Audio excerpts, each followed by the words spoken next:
O presidente Jair Bolsonaro conversou com jornalistas nesta quinta-feira antes da sua viagem a Minas Gerais. O chefe do executivo falou sobre a Petrobras e afirmou que não vai interferir na estatal como o PT. Não vou interferir na Petrobras porque o PT já fez no passado. Além da roubalheira da Petrobras, na interferência nos combustíveis, a Petrobras se endividou em 900 bilhões de reais. 60 vezes a transposição do São Francisco. A gente não vai incorrer no mesmo erro. Você pode ver, estava conversando com gente humilde aqui, não é um teatro, foi aberta a conversa, eu não participo de teatro, tá? Preço de carne, por exemplo, reclamaram, tá lá em cima. A Argentina, há quase um ano, resolveu fazer o quê? Interferir, proibir exportação. O que está acontecendo hoje em dia com a carne argentina? Mais que aumentou, levando-se em conta a inflação, está com desabastecimento também. A solução não é... Na canetada é muito bom, por 3, 4 meses está carne barata, depois falta no mercado. Não vamos incorrer no mesmo erro. Ele também comentou sobre sua ida à Cúpula das Américas e a reunião com o presidente dos Estados Unidos, Joe Biden. Eu não vou para lá para sorrir, apertar a mão, nem aparecer em fotografia, eu vou para resolver os assuntos. É isso que nós trabalhamos e eu sou presidente do Brasil. E não como alguns querem que eu acolha aí uma pauta internacional, né, para ficar bem na foto. Isso não vai acontecer por parte do Brasil enquanto for presidente. O chefe do executivo voltou a falar sobre o jogo dentro das 4 linhas e disse estar esgotando tudo para resolver os problemas, além de criticar o ministro Alexandre de Moraes e o Tribunal Superior Eleitoral. Nós estamos esgotando tudo dentro das 4 linhas da Constituição. Você tem alguma dúvida? Você precisa responder que você é jornalista, né? De que há um abuso de autoridade para comigo? Esse próprio inquérito de fake news não passou pelo Ministério Público. Eu nunca vi um inquérito durar tanto tempo como esse. E quando a gente pensa que vai resolver, complica a situação. O que é o senhor Alexandre de Moraes? Ele quer o confronto? Ele quer uma ruptura? Por que ele ataca tanto a democracia? Porque, por exemplo, você não pode apresentar sugestões para o TSE a convite do próprio TSE. Quando você apresenta sugestões, vem o outro ministro e fala, olha, as Forças Armadas que vão cuidar de eleições. O Barroso vai nos Estados Unidos dar uma palestra como tirar um presidente da República.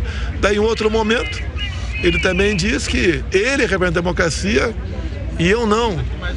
Da minha parte, você não vê ataques. Agora, desconfiar é um direito meu. Estou num país democrático. Por quê?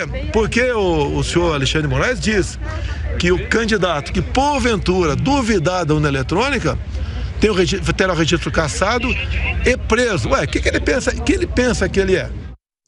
Sobre Daniel Silveira, o presidente também falou sobre o que considera abuso contra o parlamentar.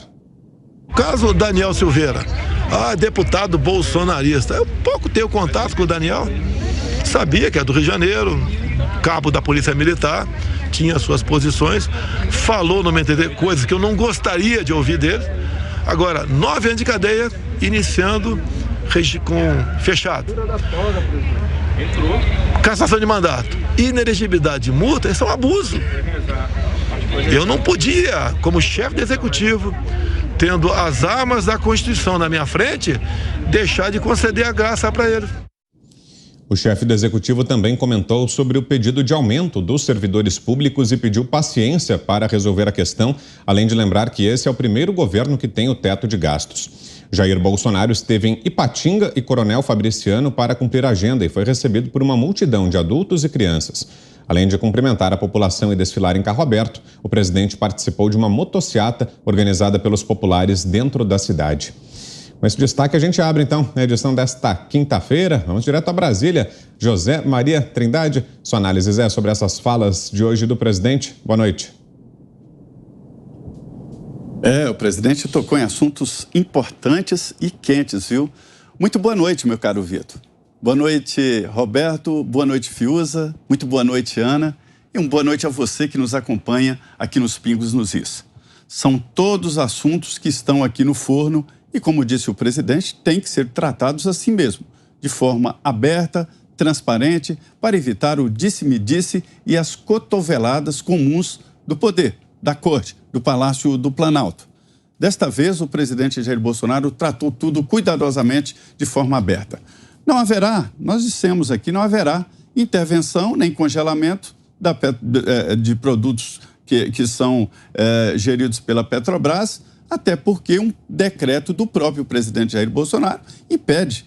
Isso foi prometido durante a campanha eleitoral, né? Um regime aberto, uma economia liberal não admite esse tipo de congelamento. Porém, o governo está atento a esses reajustes e vai sim administrar. Não é congelamento. O congelamento é o que aconteceu na Argentina. A Argentina prejudicou os produtores de carne, proibindo a exportação, fez produtores vender matrizes, diminuir a produção de bovinos e agora arrebentou com o mercado interno e o mercado externo da Argentina. Não tem carne nem para o mercado interno e nem para exportação. E aí o presidente dizendo o seguinte, não vai congelar preços. Mas as informações que eu tenho aqui é de que o governo vai administrar, né? A energia elétrica, todos os preços que são administráveis pelo governo. Isso porque o mercado está aviltrado no momento. O mercado é livre, mas há momentos de desequilíbrios é quando o governo entra e esta fala do presidente é tranquilizadora. Sobre a ida dele à cúpula das Américas, houve uma insistência do governo norte-americano pedindo a presença do Brasil nesta reunião e isto é importante. E o presidente brasileiro, não é o presidente Bolsonaro, o presidente do Brasil eleito democraticamente, vai negociar cara a cara com os americanos e numa situação diferente, autônomo, né? Isso porque já houve pedidos dos norte-americanos aqui para aumento de produção de petróleo em 34%, o aumento. Houve também pedido para o aumento da produção de gás, fornecimento de energia elétrica e principalmente comida para o mundo. Ou seja, cada vez mais fica claro que o Brasil está se tornando importante pelo que produz, pelo que é, e não pela falação, pelo faz de conta que existia antigamente, né? Sobre o ministro Alexandre de Moraes, é verdade que os ministros do Supremo Tribunal Federal falam demais em lives, em reuniões, e esta que participou o ministro lá nos Estados Unidos de como tirar um presidente, isso eu entendo que um brasileiro não deveria participar e muito menos um ministro do Supremo Tribunal Federal. Daniel Silveira, a tendência do Supremo Tribunal Federal, e não vejo outro caminho, é considerar que o decreto do presidente Jair Bolsonaro é constitucional e total. Ou seja, se não houve nada contra, nenhuma liminar que derrubou, está valendo o decreto. Ainda resta uma dúvida ali sobre a possibilidade de elegibilidade, né? A inelegibilidade. Isso ainda tem dúvida jurídica, eu entendo que não. Não existe um acessório, nunca vai existir um acessório se não existir o principal. Se a pena principal foi extinta pelo decreto do presidente, os acessórios, multas e inelegibilidade também estão extintos. É como você ter um som de carro sem o carro, de que vai adiantar. Então, o acessório é quando existe o principal, né? Servidor público, é importante dizer que trata-se de um momento muito crítico para os cofres públicos. E um reajuste geral, como está sendo estudado no governo, é bem melhor mesmo do que privilegiar uma ou outra categoria nesse momento. Mas certos setores, como, por exemplo, a Polícia Rodoviária Federal e a própria Polícia Federal, não estão pleiteando nem mesmo assim um aumento salarial, mas uma recomposição necessária, redefinição de cargos e salários da polícia, né? E gostei dessa viagem, nós estamos vendo aí o presidente sendo recebido muito bem no Vale do Aço, né? Ipatinga e Coronel Fabriciano são municípios importantes do estado de Minas Gerais, ali o Vale do Aço, né? É o caminho de Medina, de Belo Horizonte para Medina, uma região muito importante. Eu recebi notícias aqui de que o presidente foi mesmo muito recebido e está muito bem naquela região. É isso. E você, Guilherme Fiuza, que destaca dessas declarações que trouxemos aqui do presidente Bolsonaro hoje. Fiuza, boa noite. Boa noite, Vitor Brown, Zé Maria Trindade, Ana Paula Henkel, Roberto Mota. Um abraço ao mestre Augusto Nunes e boa noite a todos.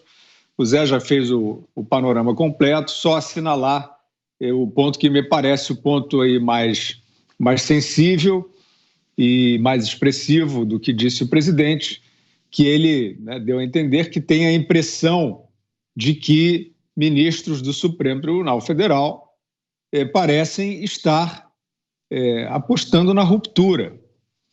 Essa impressão não é só do presidente da República. Essa impressão é de boa parte da população, que, aliás, tem ido às ruas pacificamente, em grandes manifestações, pedir legalidade e criticar, e transparência, e criticar essa postura ostensiva do Supremo, de ministros do Supremo.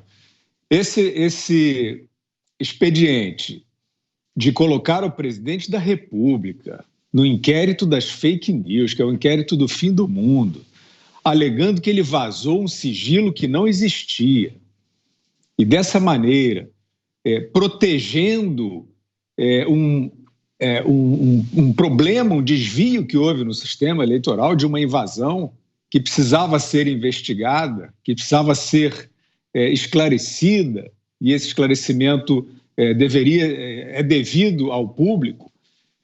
O Supremo e o TSE agindo na direção contrária disso, e ostensivamente, volto a dizer, muito agressivamente, parece mesmo vontade de apostar na ruptura, no conflito, como se queira chamar. Porque, fora isso, Vitor, né, em concorrência com esses atos estranhos que a sociedade brasileira está estranhando, ela não resolveu, não acordou de mau humor querendo duvidar do Supremo, dos ministros do Supremo, ela está estranhando essa conduta.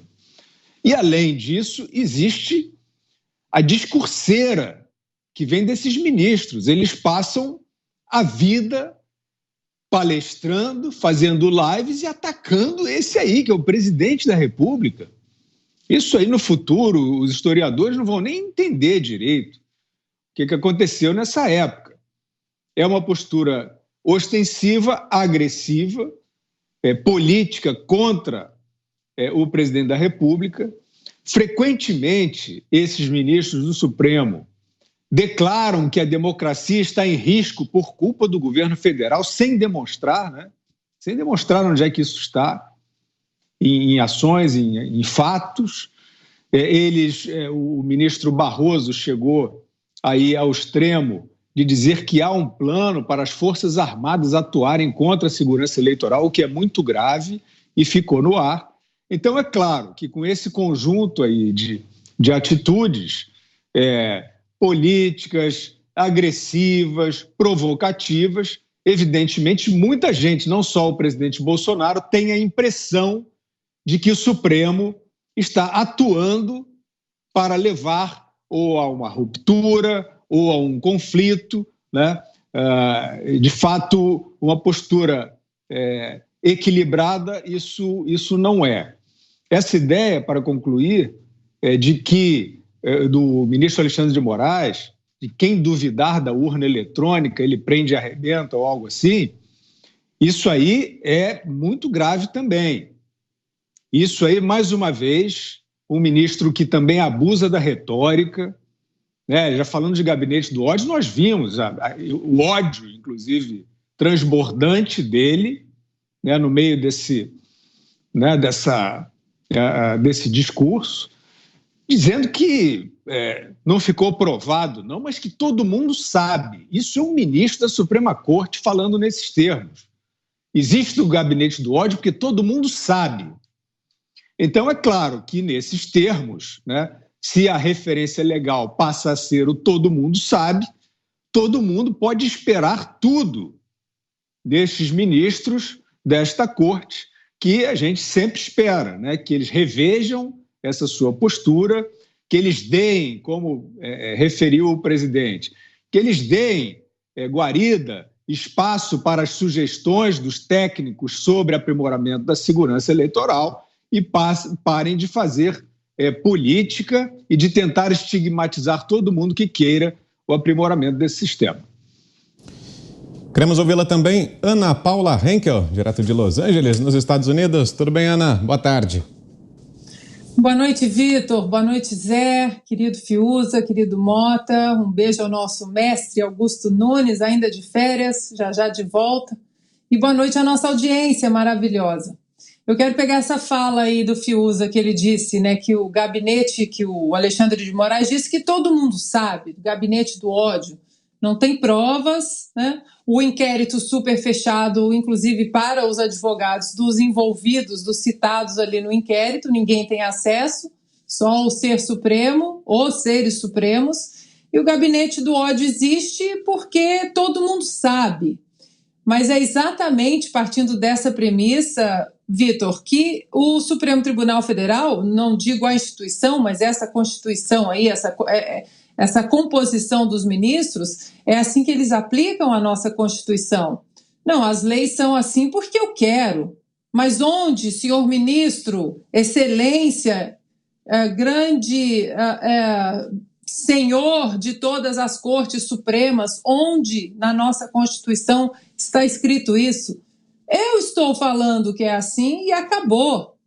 Mesma coisa para as urnas eletrônicas, mas olha, nós temos dúvidas em relação à transparência, ao próprio artigo 37 da nossa Constituição, ele não é respeitado na contagem que diz que tem que ser sob escrutínio público.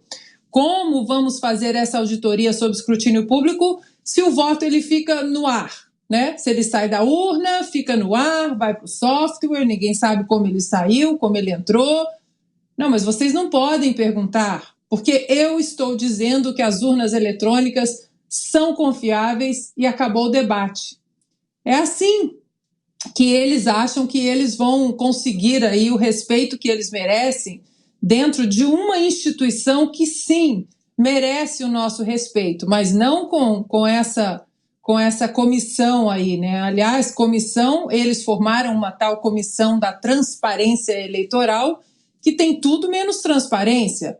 Documentos sob sigilo, relatórios sob sigilo, nenhuma transparência, perguntas da sociedade que não foram respondidas, perguntas das Forças Armadas que foram respondidas, houve recomendação de melhorias no nosso sistema, mas eles não querem deixar o público saber. Ou seja, cada dia, né, fica mais claro que hoje o nosso grande entrave no Brasil é essa insegurança jurídica trazida pelo Supremo Tribunal Federal, e não apenas a insegurança jurídica, Vitor, mas também essa empáfia, né? Eles se colocam num pedestal e, como eu falei ontem, de maneira até exaustiva, esse nojo, nenhum apreço pelo povo estar querendo falar de política, querendo entender, querendo participar, como qualquer democracia saudável pede que seja assim.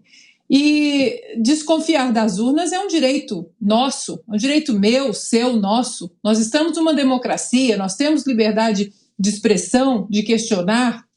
E aí o presidente Bolsonaro dizer que o Alexandre de Moraes ele é parcial, isso é uma bondade, né? O presidente ele foi muito educado e caridoso, que parcial sou eu assistindo o jogo de futebol Cruzeiro e Atlético, né? Eu como cruzeirense, aí eu sou parcial. Alexandre de Moraes é um ser inconstitucional, uma caneta tirânica inconstitucional que casou com medidas draconianas e um absoluto desrespeito pela nossa Constituição.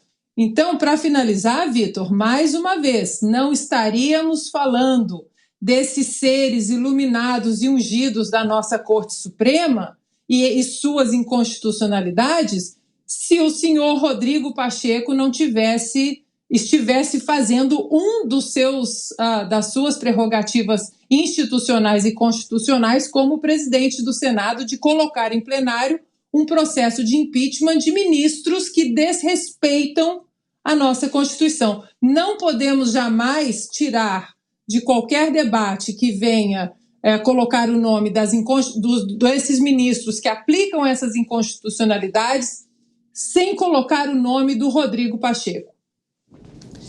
E para fecharmos esse nosso primeiro giro, a opinião do Roberto Mota, hoje com a gente aqui mais uma vez no Pingos. Bem-vindo, boa noite, Mota.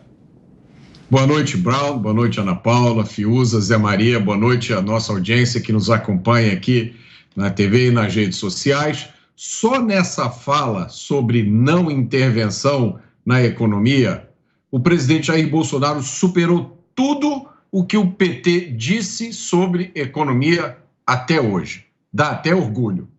O presidente também diz: estamos esgotando tudo dentro das 4 linhas da Constituição. Lembrou do inquérito da fake news, que não passou pelo Ministério Público. Isso é apenas um de vários outros exemplos. E o presidente faz uma pergunta muito importante: por que tantos ataques à democracia? Não é só o presidente que quer saber disso. Muitos juristas eminentes e a quase totalidade dos brasileiros fazem a mesma pergunta. Certas questões envolvendo o STF têm caráter claramente político, como o convite feito aos militares para participar, para contribuir com as eleições, para depois dar uma resposta para eles: olha, muito obrigado, mas o prazo para contribuir já acabou. E esse episódio do ministro que foi no exterior palestrar sobre como retirar um presidente da República. Há quem diga que isso não é só um desrespeito à Constituição, mas também um desrespeito à República, à democracia e um desrespeito, quase um deboche com o eleitor. Me impressionou muito o tom sereno, calmo, firme do presidente. Ele fala com a autoridade de quem está do lado da razão.